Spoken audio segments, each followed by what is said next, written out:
Bismillahirrahmanirrahim. Allah'tan meyrimli, rahimli, Allah'tan ismini başlap, barыңыздар Allah'tan тынчтыгы, рахматы, мерекесін қалап саламашам. Ассаламу алейкум ва рахматуллахи ва баракатух. Урматтуу мекендештер, мусулман бир тукандарым, мактаныш үчүн, элге көрүнүш үчүн ар дайым убакыт дагы, акча дагы табылат. Жаштарга азыр, көп жаштарга айтарым, азыр биринчиден иш бил. Окубайсыңбы? Чындап окушка башың жетпейби, анда ишти кыл, ишти катыр. Бүгүн же окууда жок, же үйлөдө жок, же спортто жок, же бир тирүүлүктө жок, эч нерседен бок басып жөнүнө жүргөн жаштар өтө көп да. Анан көбүрөөк акча башына, колуна түшүп кала турган болсо, көбүрөөк акча. Досторунан кызганып, башкадан кызганып, досторум өзүмө көрсөтөм деп машина алып, дароо нафстын калоолорун айткан кылган жаштар өтө көбөйдү да. Машина алып, элдин алдынан жакшынакай машинадан минип өтүп, айылдын көзүнө көрүнүш бардык эркектин колунан келет. Бирок бул чыныгы эркектин күчү эмес, чыныгы эркектин колунан келе турган иш эмес бул. Айта турган маселе, биринчи сен инвестиция кирет, өзүңдүн мейманканаларыңды ач, өзүңдүн дүкөндөрүңдү ач, каалаган бир шириндик сата турган дүкөн болобу, өзүңдүн колунан келе турган иштерди бүтүр кыл. Мактаныш үчүн, машинаны минип керилип, элдердин алдынан өтүш үчүн убакыт табылат ар дайым. Ага акча дагы табылат ар дайым. Бирок биринчи акча келдиби, аны сен өзүң нафсыңдын калоолоруңа иштетпе. Ал акчаны биринчи бизнесиңе тек, өзүңдүн проектиңди түзүт. Өзүңдүн жакшынакай иштериңди кыл. Акыретиңди ойло демекчимин. Содагерлер, врачтар болсун, дарыгерлер, булар элдин кызматындагы. Демек, булардын элге пайдасы тийип атат. Адамдарга ыраазы болгондор, Аллах ишин кылып жаткандар. Урматтуу мусулман бир тууганым, албетте булардын содагерлердин элге пайдасы тийип атат, врачтардын элге пайдасы тийип атат, жөнөкөй доставщиктердин элге пайдасы тийип атат. Бирок сен элге эмне үчүн эмне бердиң? Бүгүн келейлер налыйт, мен эчтеке кылбадым, башка кылбадым. Байлар ушундай, байлардын ичтары эчтеке бербейт. Бирок сен эмне бердиң бүгүн?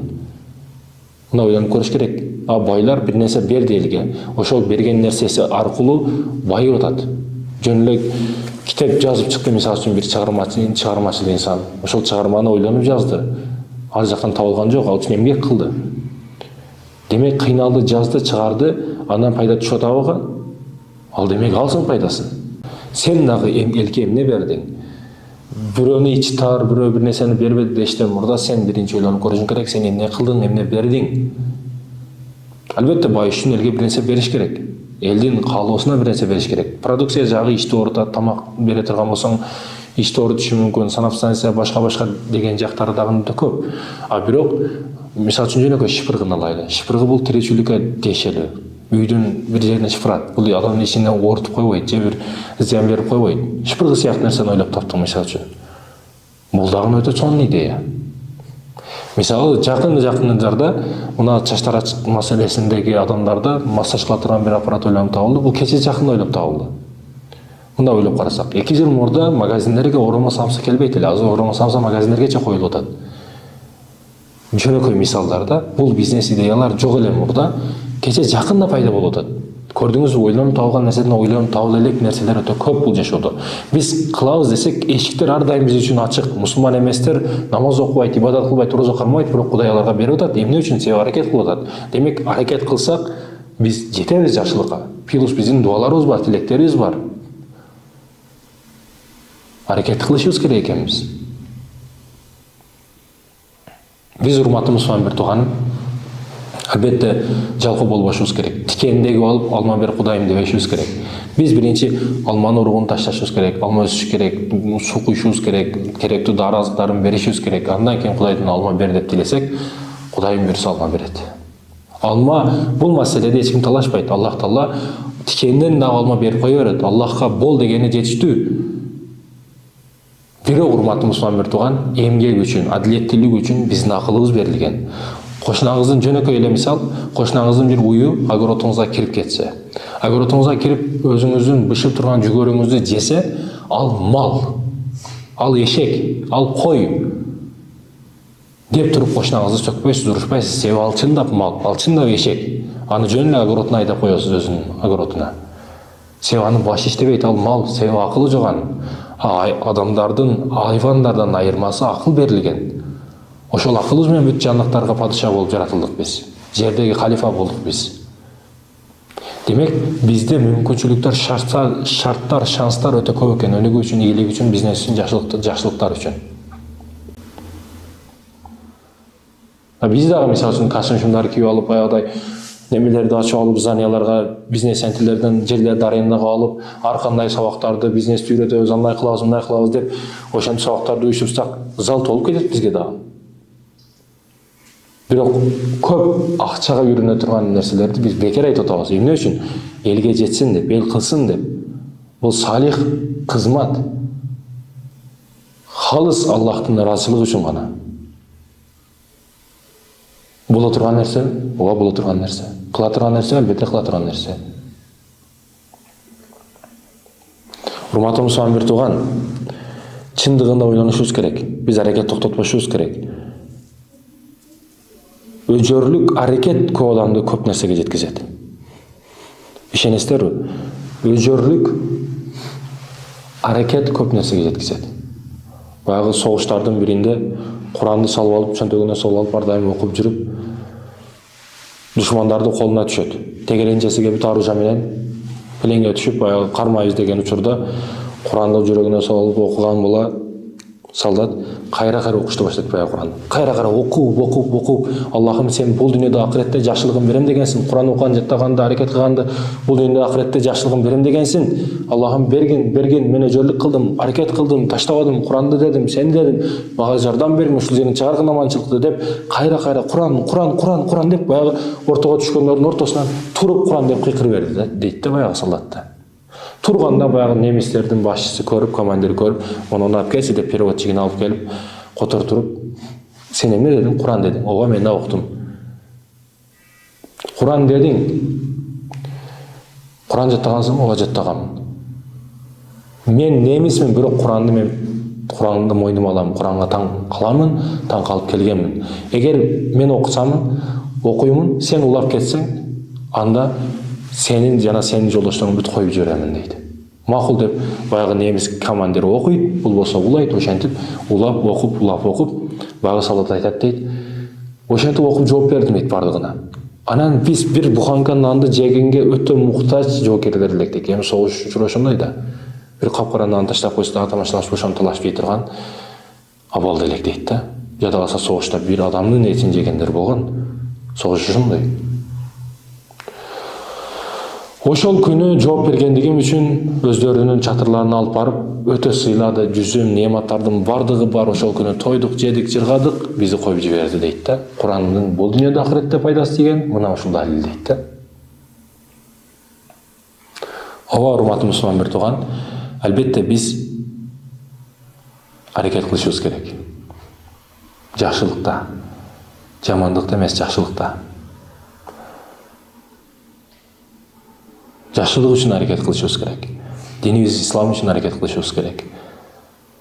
Мусулмандын кайгыга түшүп, түшкүндүккө түшүп калышка акысы жок. Себеби Кураны бар, Раббысы Аллах бар. Эмнеге кайгыга түшүрөт, эмне үчүн сыгылат, эмне үчүн көйгөй маселе тартат?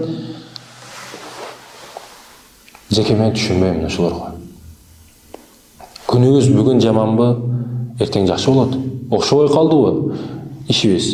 Ага кайгырбаш керек. Деги эле эч качан окшобой калса дагы жумуш үчүн кайгырыштын кажети жок. Себеби жумушубуз аркылуу рызык келет. А рызыкны Кудай Таала кепилдик алган. Бирок урматтуу мусулман бир айта турган маселе, ток ушул курсак үчүн чуркабаш керек. Ушул курсак үчүн эле чуркагандар Кудай Тааланын алдындагы даражасы ошол курсактан азага чыга турган нерседей эле болуп калат. Жалаң жеш үчүн эмес, жашаш үчүн жеш керек. Мунун мааниси кандай? Мунун мааниси жөнөкөй квартирада жайсың, үйүң толтура халдыкте толтура нерселер бар, бирок кошуна ачка жатат. Сен кантип уктасам экен деп кекирип уктай албай атасың, а бирок кошуна ачкачылыктан уктай албай жатат. Мына сенин абалың. Мына кошуна акысы. Ойлона турган маселе. Аракет кылышыбыз керек экен динибиз ислам үчүн, китебибиз Куран үчүн. Бизде өтө чоң байлыктар, неаматтар бар, биз аракет кылбайбыз.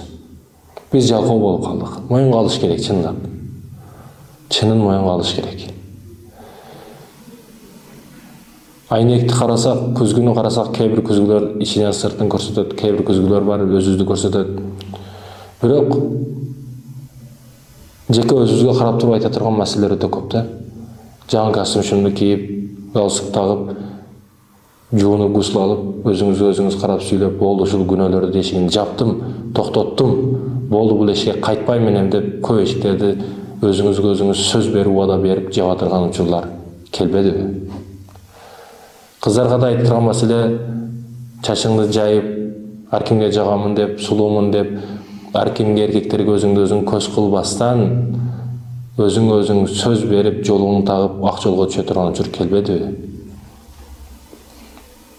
Эркектерге ар кимге асылып, кимдин номерин алсам экен, кайсы кыз жакшы экен деп, сулуусун издеп, ар кимге көзүн зинасын кылып, ар кимге кошоматчылык кылып, жаза берип, телефонуң тешилип кетип, жарылып кетпей, тооба кылыш учуру келбедиби?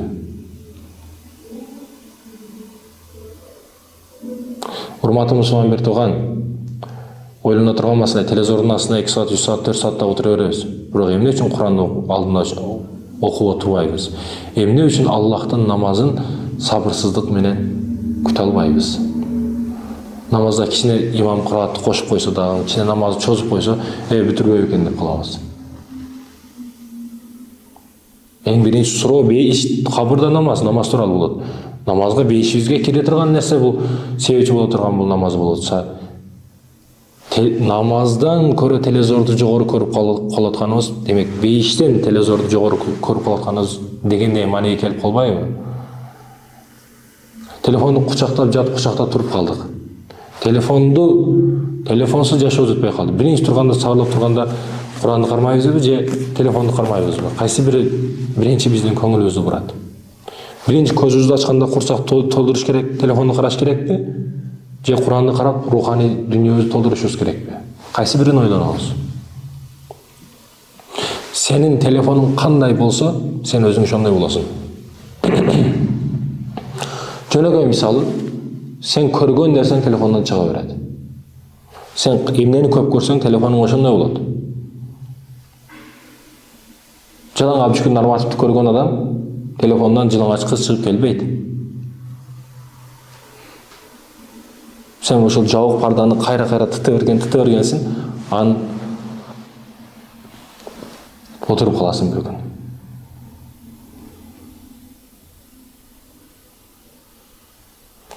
Айта турган маселе, урматтуу мусулман бир тууганым, биз аракет кылышыбыз керек, өжөр болушубуз керек, тооба кылышыбыз керек. Ушул 3 маселеге токтолдук.